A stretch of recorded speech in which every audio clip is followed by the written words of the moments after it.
Hello guys and welcome to my new video, and today we're going to be talking about Season 2. We're going to look at Mythiclus dungeons and how it feels to heal them. I healed every single dungeon so far on PTO server, and this is going to be my video in terms of what makes healing hard, what makes healing fun, which dungeons I enjoy, the dispel profiles, and all of those things. If you enjoy these type of videos, like and subscribe, so let's go and get started. Now, first of all, it's important to note the fact that there has been some substantial changes made to Mythiclus in terms of scaling, in terms of gear acquisition, and honestly, these are some big W changes. Gearing is going to be easier, Mythiclus dungeons are going to be easier. I haven't got to test the Mythiclus scaling yet, so this is going from my testing in the last couple of weeks. But overall, when doing these dungeons, there's a couple of things that you can notice straight away. First of all, it's very important to note, this is not specific to healing, but the swirlies. The swirly graphics, the fact that they've been updated is a big deal. All of a sudden, doing these older dungeons that you've done before or years before, you notice that, hey, there was so much missing visual information that is available right now because of how the swirlies works, because of how the outline works, and it makes those dungeons a lot easier, at least in my honest opinion, because it's just easier to see. I can't believe it took Blizzard this long to implement this change. I also think that, for example, certain dungeons like Operation Floodgate, they might have gone overboard with swirlies. There's so many things happening in terms of trying to avoid stuff, and I almost feel like because they did change how swirlies look, they went a little bit overboard in terms of overusing them on certain dungeons. At least that's my personal opinion. But I've been asking this question in terms of what Blizzard thinks makes healers or challenges healers in terms of healing. Because in terms of designing fights, in terms of designing Mythiclus dungeons, you'll see there's quite a few rod fights, there's quite a bit of AoE checks. And I think Blizzard has also doubled down on the fact that there is quite a few fights, for example, like this in Operation Floodgate. Right before the last boss, you're facing these two mobs, and these mobs require a huge amount of healing, but also there's a bunch of swirlies happening, which means you have to heal on the move. And I think in Blizzard's eyes, they think this is probably the most challenging type of mobs that a healer can face. And there's a couple of other boss fights or trash packs that have somewhat similar design pattern in terms of healing on the move. Again, every healer can optimize their healing on the move to some extent, so pre-planning is going to be important. And there is a couple of fights in terms of just having base AoE checks in terms of for a couple of seconds, everyone's going to take a lot of AoE damage. You need to pop your cooldowns and get through it, and then you kind of have a breather. This exists in a lot of dungeons out there. It's nothing new, it's nothing crazy. People are very used to that. And there is raw type of fights as well. Prime example of this is going to be Dark Flame Cleft. There is a boss to do with statues. The more statues you have, the more healing you're going to have to do. Now, there is ways to remove statues by doing the mechanics that the boss has, or for example, based on my testing, we were able, or a DK was able to remove those statues by using AMS, and this greatly reduced the amount of healing needed. Now, I'm not sure if this is going to go live the way that it is, but if it is, really high keys of Dark Flame Cleft will require some sort of removal of statues because the healing checks was pretty extreme. So there is multiple different ways of providing healers a challenge in terms of meeting healing checks. You have the raw type of fights, you have the burst healing requirements, and you have healing on the move. And another type of check is going to be the survivability check, which is evident in a couple of bosses. And a perfect example is going to be the Tear of Pain boss, where this guy is going to jump, is going to do a lot of AoE damage, and on a plus 12 you saw people dipping to 10% HP. And this is where you're going to, again, depending on which healer you're playing, providing shields, so for example, Resto Shaman, optimizing your Ancestral Vigor, or optimizing your Downpour cast in order to increase players' HP so they can survive this.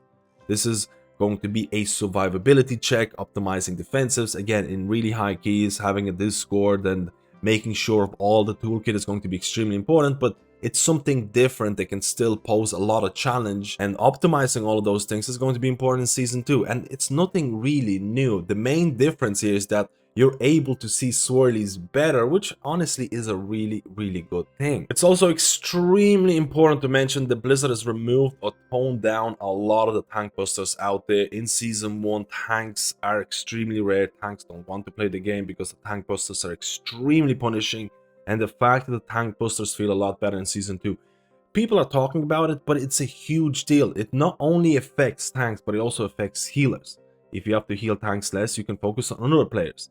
And I think this is a big W on top of the fact that they're making dungeons easier in terms of scaling. And again, There's a lot of nice things that are happening in Season 2 that I think people should be more excited about. I don't think every person is going to enjoy the dungeon pool out there, because there are certain dungeons, based on my testing, there are certain dungeons that are extremely overtuned. For example, last time I tested Priory, the boss fights were really overtuned, especially the last boss. Now, there has been more changes made this week that I haven't looked at, so Blizzard is trying to tone them down. My only hope for this season is that Blizzard is not going to wait 3 months into the season to make some substantial changes. I hope Blizzard is going to look at player participation, dungeon participation, and make appropriate changes to those dungeons, because you have to remember they're making a change in terms of depletion. What if there's going to be some outlier dungeons that you just can't time because they're so much harder?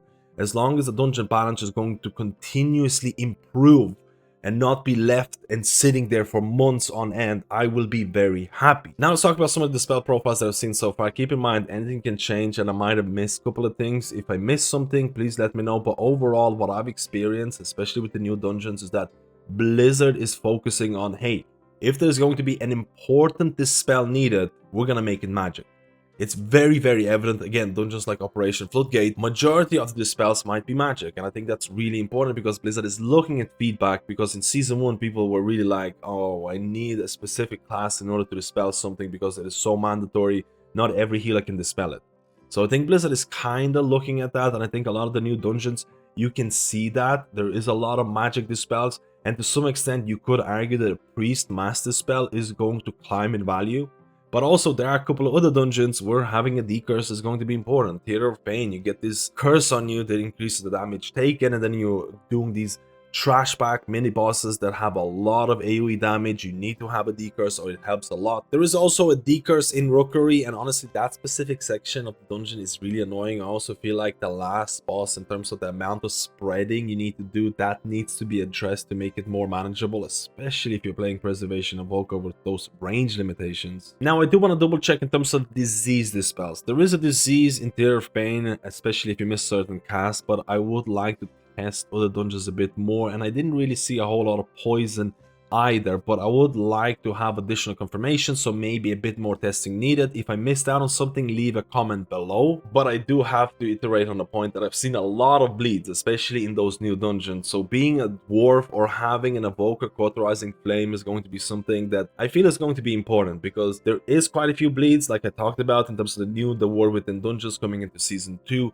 There is quite a few magic dispels. We talked about the fact that Blizzard is doubling down on, let's put a dispel, an important dispel, in magic form instead of other forms, so every healer can dispel. So I do see that depending on tuning and things like that, I think Priest Mass Dispel is going to climb in value. I do think that bleed removal in terms of being a dwarf, or in terms of providing or having an evoker, is also going to climb. And I know this might not be an appropriate section for this, but I do have to talk about Workshop, and I do have to talk about the Priest Mind Control Dominate Mind tech. The Squirrel tech was still usable the last time I checked it, and I feel like this is going to cause issues, because if you're going to try and time higher keys, Priest might be mandatory for that. And I know there was quite a bit of tech in Season 1 in terms of Necrotic Wake, in terms of Mist of Theater Side, in terms of Mind Control Dominate Mind.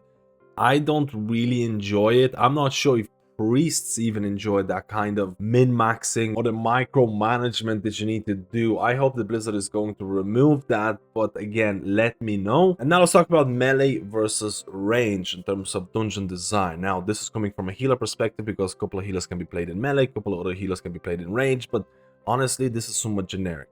Based on my testing so far, I can definitely say that there are certain dungeons, there are certain bosses, certain trashback, where having a lot of melee is going to be an absolute pain point. Now, I'm not saying you can't be a melee in this season. You can absolutely do it, you can optimize it, you can play it really well, but I can tell you, if you're going to have or do certain dungeons with a melee heavy comp, multiple melee DPS, and melee healer, you are going to try, or your life might be a bit more painful. A perfect example of this is the newly redesigned Theater of Pain boss. Look at the perspective of a ranged DPS. I'm playing here my Resto Shaman, I'm staying at the back, there's a bunch of orbs that people need to dodge. I don't have to move a whole lot. Then there's going to be people selected that are going to drop ads. You need to make sure you drop ads as far as possible from the boss, because those ads are going to travel to the boss and you need to kill them in time. You can't let those ads reach the boss. I'm just staying here as a ranged, I'm just healing, I'm barely moving, And then look at the perspective of melee DPS that has to stay close to the boss, that has to dodge these orbs around. If you get these ads, you have to move, and on top of that, you have a tank frontal to avoid. The life of a melee versus ranged, in this case, is absolutely night and day. And there are other cases of this where I could say in terms of melee life versus ranged. I'm not sure if this is going to go live the way that it is right now, because this instance of this example is extreme. But keep in mind, I'm not telling you if you're a melee DPS or a melee healer, you should stop playing melee. You can absolutely make it work, and melee healing is extremely fun. I've been playing a lot of my Mistweaver lately, and honestly, it is a joy to play, and I'm willing to play Mistweaver Monk in melee, even if it can be more awkward in certain situations, because it's just so fun to play. But at the end of the day, melee heavy comps can feel painful depending on which dungeon you're doing, depending on, again, trash packs and bosses and all those things. And in terms of summary for Season 2, in terms of dungeons and healing, I'm not a huge fan of some of the dungeon pool out there, because based on my testing the last couple of weeks, a lot of the dungeons were overtuned, some of the dungeons were not fun. I'm not a huge fan of some of the returning dungeons. For example, I think Workshop. I've done Workshop so many times, and I still think that Workshop on Tyrannical or high Tyrannical keys is going to be absolutely anxiety-inducing, especially the second last boss. If you get hit by one of those wrenches, one little clipping of the wrench, you're dead. And I think that's extremely anxiety-inducing. I was kind of hoping they're going to tone that down in a lot, maybe even remove some of those mechanics, but I'm just rambling on. I think that based on my last couple of weeks of testing, the tuning wasn't all that great, but over the last couple of days, in terms of the Mythic Plus changes they announced, in terms of some of the dungeon changes they announced, the tank buster removals, I think Blizzard has been piling on the W's. I am extremely excited with the changes they announced. I'm extremely excited with the fact that Blizzard is tuning dungeons every single week and they're trying to get them right. Even dungeons like Dark Flame Cleft, which I thought was tuned actually in a pretty nice way. It was one of the easier dungeons. They're trying to change the cart or peak kind of gameplay a bit more, speed it up and things like that. Honestly, I think if they continue with making these changes, these dungeons will feel a lot better. And overall, in terms of healing, I'm looking forward to healing a lot of these dungeons. I know the healing checks, based on the last 2 weeks, some of the healing checks felt really, really hard. They are toning down the scaling, and I think your life as a Mythic Plus healer is going to depend on how high of a key you want to push. Are you going to be someone who's going to try and push for rank 1, or are you going to be someone who's trying to get their weekly key done? And I think, again, your life is going to be very different depending on those situations, but the removal or reduction of tank busters is going to be really, really nice, and I think that's going to allow healers to focus on other party members a little bit more, which, again, I talked about this throughout the video. There needs to be more tanks in this game because barely anyone wants to tank. And I'm someone who enjoys a healing challenge. I like when healers have to meet healing checks, as long as they're not absurdly overtuned, as long as tanks don't get one shot every second trash back pull or whatever. I like healers having to heal, because if healing is going to be reduced by a significant amount, it's going back to that healer DPS type of meta. And again, there are going to be people who enjoy that type of thing. Let me know in the comments. I'm looking forward to Season 2. My hype has been increased by a significant amount in terms of the last couple of changes that Blizzard announced. Let me know, are you looking forward to Season 2, and are you healing in the next season?